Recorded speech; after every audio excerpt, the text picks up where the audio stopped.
What are really those foundational concepts? Meaning, they haven't changed and probably won't change. And what are some newer trends in operations that you are currently helping some of your clients with? Sure. So a lot of what we focus on is internal operations, right? The accounting, the finance, the HR, process and procedures. And the good thing about today is there are so many tools out there that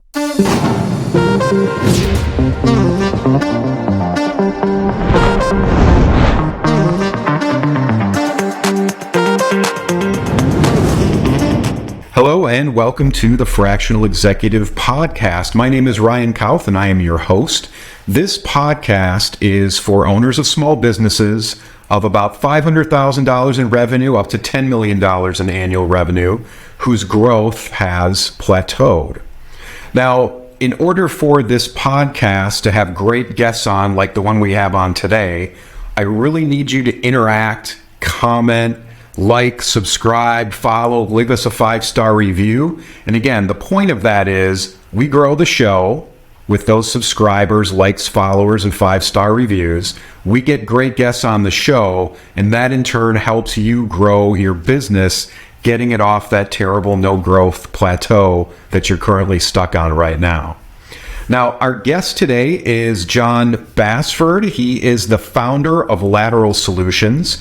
It's a firm that helps owners of growing businesses set up efficient operations from the start. So as you can imagine, he's an operations executive, but he's also a certified association executive and change management professional. Jon is also a public speaker, a mentor, and a real estate investor. So, Jon, welcome to the podcast. Thank you. Glad to be here.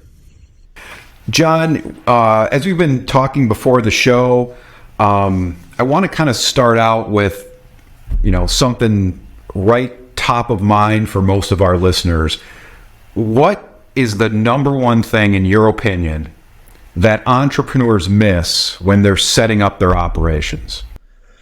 Yeah, I'd say the number one thing is make sure that you understand what you're capable of. And what I mean by that is I think most CEOs, founders, people running their business fall into a few traps. One is they convince themselves that they understand operations and it's important enough to them that they will actually focus on that. But the reality is they're focused on their service, their clients, their products, and operation always falls to the wayside. The other thing is they'll hand it off to someone who's junior, who doesn't know enough of the nuances of some of this, and things get missed. And other times I actually see them actually overpay for services. I literally have had a client who had their $400 an hour attorney handle their business insurance. They were doing the back and forth with a broker to set up business insurance. And so that's the main issues I see, is either convincing themselves that they can do it when they probably don't have the skills or time to do it, hand it off to junior people who don't have the knowledge, or even going beyond that and handing it off to someone who they're quite frankly overpaying. That's a really good point, Jon, because most entrepreneurs who start out have developed a product, a service, a good, something like that. And they're not specifically understanding that whole process from how do their customers buy it to how do their customers get it, and then the follow-up after that. Plus, I'm glad you said something about overdoing it as well, since you studied law, and that's probably a good pertinent example that you brought up there. Now, as you know, business owners establish scalable operations from the start, but what are really those foundational concepts? Meaning, they haven't changed and probably won't change. And what are some newer trends in operations that you are currently helping some of your clients with? Sure. So a lot of what we focus on is internal operations, right? The accounting, the finance, the HR, process and procedures. And the good thing about today is there are so many tools out there that allow you to streamline the process.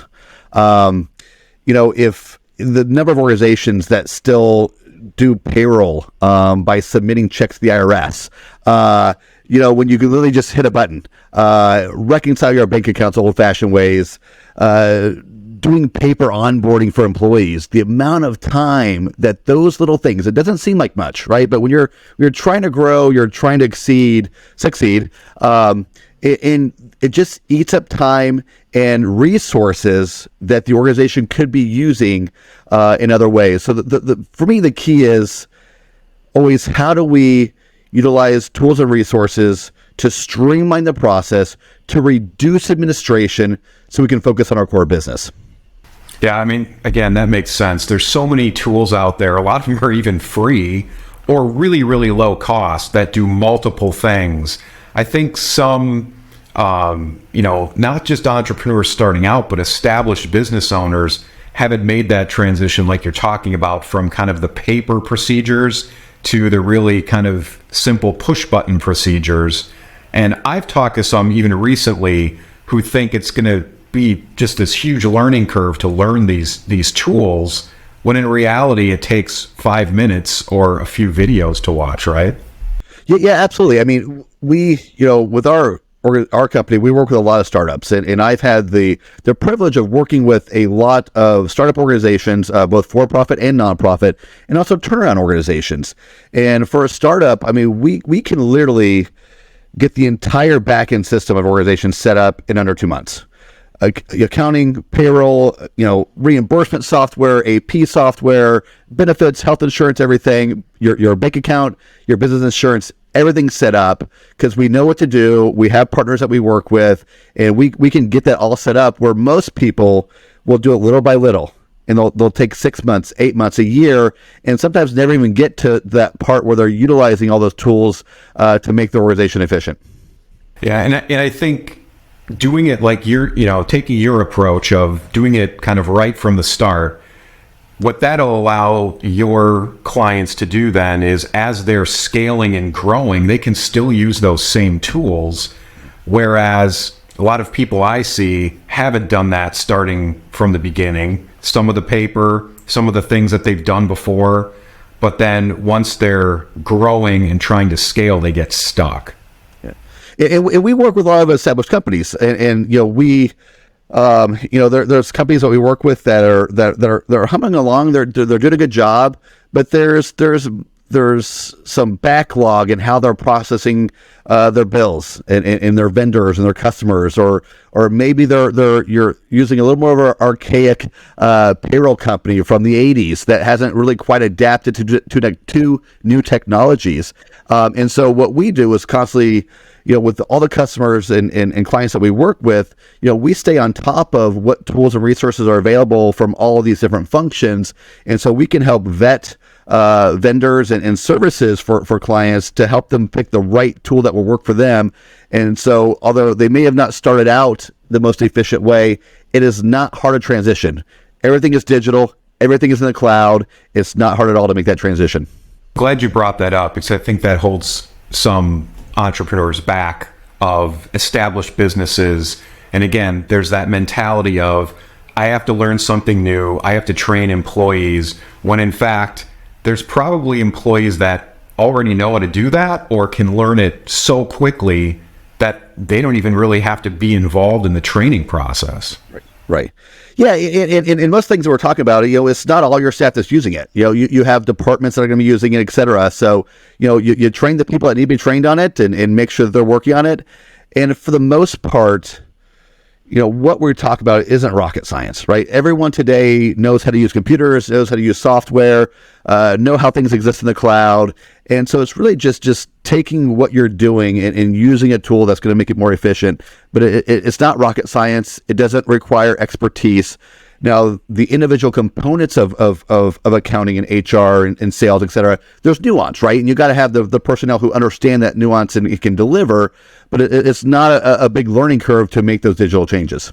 And I'm glad you alluded to your finances, your cash, and your people and training, because I'm going to ask you some questions coming up about that. But before I do, the reason that we started this podcast is to have people like Jon on here so that you can do better with your business, you can grow it, you can scale it, And so what I really need our listeners and viewers to do is to follow, subscribe, like, and leave us 5-star reviews. And again, that way we can have guests on here like Jon, and you can grow your business, getting it off that no growth plateau. So Jon, you have a really interesting background. You've studied law, you invest in real estate, you've served as an association executive, and I know that's helped you move from kind of a functional operational executive into more of a strategic visionary executive. But on your way of doing that, what were some things that you had to personally learn? Sure. I'm one of those people, I kind of pride myself in being that jack of all trades, master of none. And so, I started out in my career in the association world, working on the membership side, the chapter relations, volunteer management, et cetera, which gave me, a certain set of skills. And as I moved on, and took on more of those operational roles, seeing the organization from all those different angles along the way, along my path, really allows me to give that kind of full look at organization and cross departmentally. Are things working together? Are things streamlined? Are things efficient? And I'm a big believer, whether you're a for-profit or nonprofit, all your actions should be driving towards one thing: results. And that's what you should be focused on. And by working in all those different places and learning the different pieces, learning some marketing, learning volunteer management, learning governance, learning all of these pieces along the way helps me see the organization from a full picture. Yeah, I mean, there's, it's really no secret how to move from that functional executive to that strategic visionary executive, but it's usually hard for us to do it because many business owners have experience in a functional role, operations, finance, HR, marketing, for example, and we haven't taken the time to really understand how it all works together. And again, it doesn't mean we have to do everything, but it does mean that we need to understand how our business works, how our customers buy from us, and then how our customers interact with us. 100%. So, Jon, I know that you also emphasize in your work people as the key to building a successful operation. So, in your experience, what are a few of those do's and don't do's when it comes to people operations? Yeah, I think there's a pet peeve of mine that a lot of founders in small businesses and growth businesses that a trap they fall into. We all hear the gurus out there talking about hire A players, hire the go-getter, hire that type A personality. But here's the problem with that. All those business owners that do that, CEOs that do that, you know what they always complain about 6 months into this employment? They want a raise. They want a raise. They want a promotion. They want all these things. Look, and I believe in type A players. I'm not discounting that. But there are certain roles where your type A people are the best fit. But you also need that quiet, stable, head down, do their work, don't complain, don't do this and that just get the job done. So the key is finding that right personality that is needed for every role and the skill sets within that. And most things that we do, we can train the skills.